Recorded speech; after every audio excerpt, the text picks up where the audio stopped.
Hi everyone, my name is Mrs. Bearden and I'm a librarian for St. Tammany Parish Schools. Well, welcome back to our final chapter of Lila and Hadley.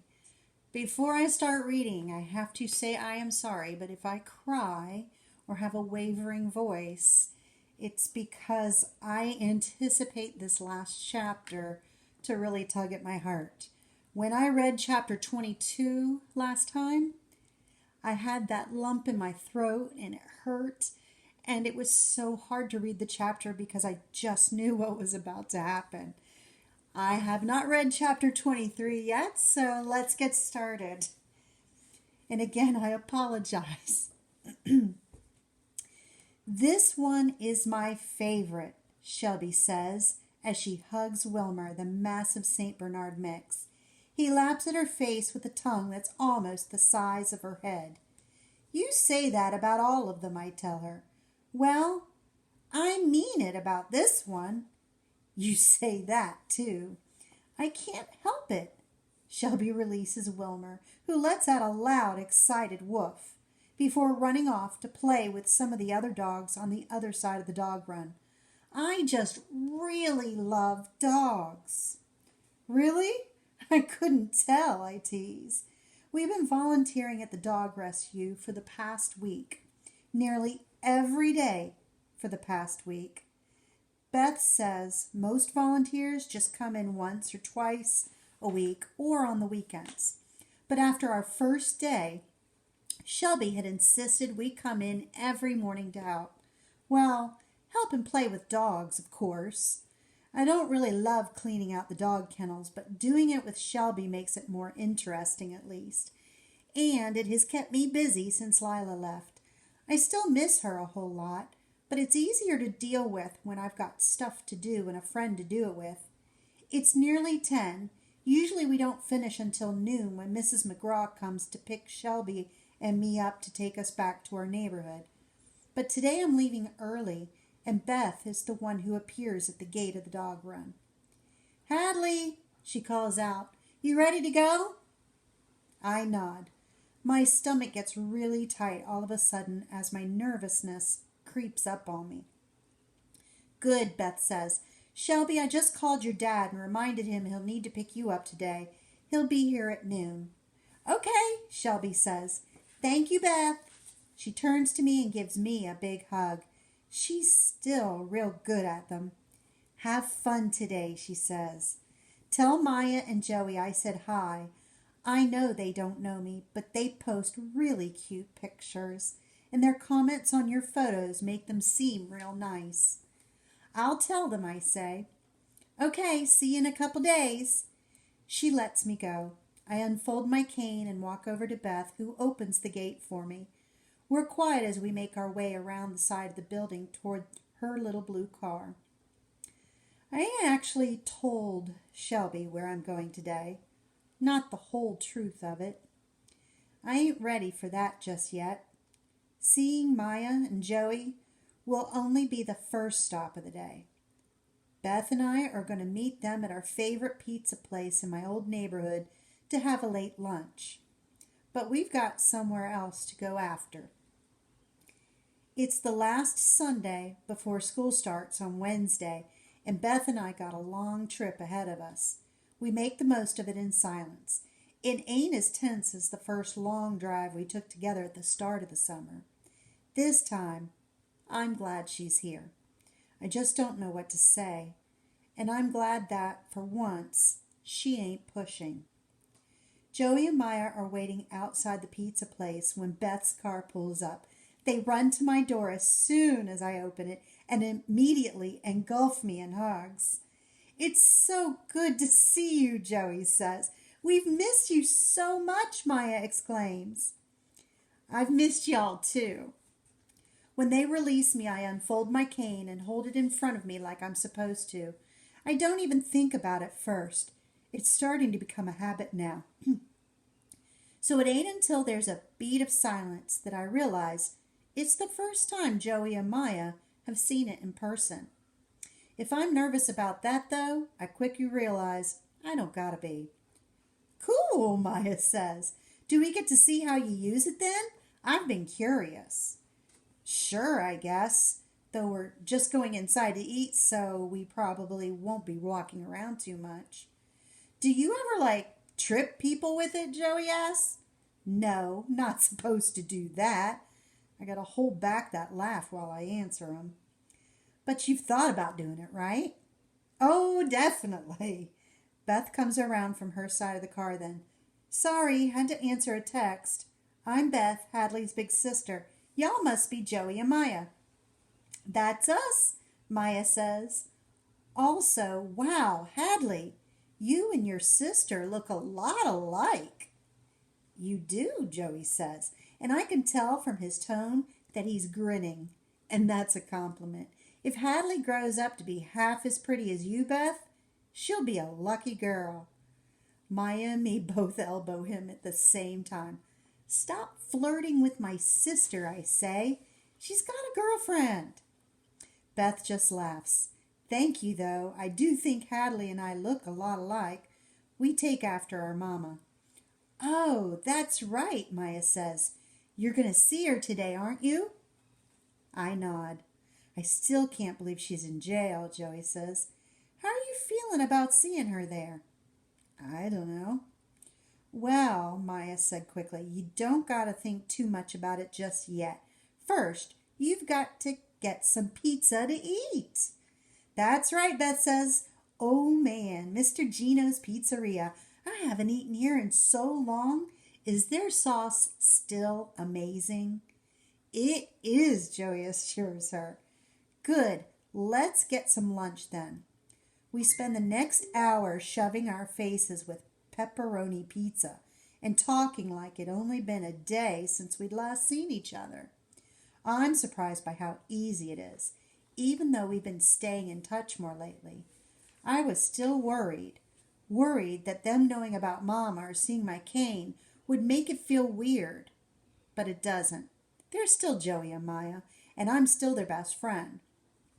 Before Maya's parents came to pick her and Joey up, we made Beth take our picture so we can post it on all of our socials. It's been a while since we've taken a photo together. It's long overdue. We make promises to text and video chat as often as we can. Maya starts planning fall break and scheming so that I can come down and stay with her for a few days. And then lunch is over, and we gotta say goodbye. Good luck, Joey murmurs as he hugs me goodbye. With your mama. Thanks, I say. I wave as I watch them climb into Maya's parents' car and drive off. Beth puts a hand on my shoulder. Come on, baby sister, she says. We don't want to be late. She pauses. Sorry, Hadley, I mean. I shake my head. No, I say, finally feeling okay to acknowledge the slow thawing that has been happening in my chest for a couple months now. Baby sister is all right. Beth smiles. All right, then, let's get going, baby sister. And we get back into her little blue car. It's right about 4 o'clock, according to my phone, when we pull into the parking lot and Beth cuts the engine. For a second, we both just sit there, staring out through the windshield. We have an hour, she tells me, but we don't gotta stay the whole time if you don't want to. Okay. I slide my hands nervously over my jeans, and little strands of dog hair cling to my palms. Silly as it sounds, realizing that none of them belong to Lila hits me with a pang of aching sadness. Beth waits another minute before asking, You ready, baby sister? I take a deep breath and nod slowly. Beth unlocks the door and we both climb out of the car. It's still summer, so the back of my shirt and jeans feel warm and wrinkled from sitting too long. I spend more time than I need to smoothing them out, but Beth waits. When I'm done, I unfold my cane and follow my sister across the parking lot and toward the large block-shaped building. We got to go through security as soon as we get inside. A woman in a uniform takes my cane from me for a second, since it'll set off the metal detector. She gives it back with a quiet, Here you go, sweetheart, when we're through. I hold it tight in my right hand while Beth squeezes my left. I ain't sure if the gesture's more for her or for me. My sister leads the way down a short hallway and to a set of double doors. Another security guard opens them up for us, and we step into a big square room. A few long tables are lined up end to end, dividing the room in half. On one side, the side Beth and I walk in on, there are a bunch of people. Men, women, even a few other kids, all dressed in various colors, all chatting or laughing, even crying, if I'd have to guess based on the sniffling I can hear. And on the other side of the table are people in bright orange jumpsuits. Beth stops next to two empty chairs. I don't sit down right away, though. I'm too busy looking at the woman on the other side of the table. She's got blonde hair, the same color as Beth's and mine, pulled back into a low ponytail, and she's wearing the same orange jumpsuit as everyone else on her side of the table. And even though I'm going blind, and I ain't seen her in months, I recognize her immediately. "Hey, Hadley," she says. Her voice is a bit hoarse, and I can tell she's trying not to cry. "Hi, Mama." For a second, I'm overwhelmed. I think about those letters she sent, the stack of them I read all at once. They've been full of apologies and promises that things would be better one day, but also just stories about what she was doing in jail, working in the kitchens, reading lots of books. Until now, though, all of that had been hard to imagine. Mama actually in jail, or the future she kept assuring me of in that big, bold print. But now I'm here, seeing her in person for the first time in months, and it all feels real. Her actually living in this place locked away, but also that eventually she'll get out of here and we'll get to be together again. And despite everything I've said or felt all summer, looking at her, hearing her voice, I know that's all I really want. Mama turns and looks over at my sister then. "Hi, Beth." "Hey." I think Beth might be trying not to cry too. "It's good to see y'all," she says. I've missed you, both of you. Come on and sit down, okay?" Beth sits down.